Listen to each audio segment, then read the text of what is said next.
नाजरीन, आपका आग मऊ में खैर मकदम है। मैं हूं नौशाद अंसारी। आदाब। हरियाणा के नूंह में 31 जुलाई को हुए तशद्दुद के बाद हुकूमत की जानिब से गैर कानूनी तामीरात पर बुलडोज़र चलाए जा रहे हैं, लेकिन अब रियासती हाई कोर्ट के हुक्म के बाद इस पर पाबंदी लगा दी गई है।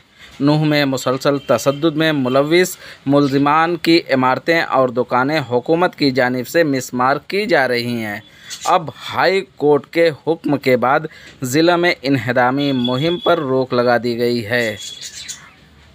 HC ने मुतल्लिका हुक्काम को गैर कानूनी तामीरात पर कार्रवाई को रोकने का हुक्म दिया है। पंजाब और हरियाणा हाई कोर्ट के जस्टिस सिंधिया वालिया ने यह हुक्म नूंह ज़िला इंतज़ामिया को दिया है।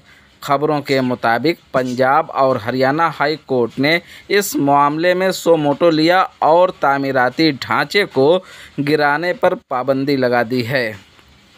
हाई कोर्ट ने हुकूमत से हलफनामा भी तलब किया है और कहा है कि अब तक कितने ढांचों को मुनहदिम किया गया है, तमाम जानकारी अदालत को दी जाए।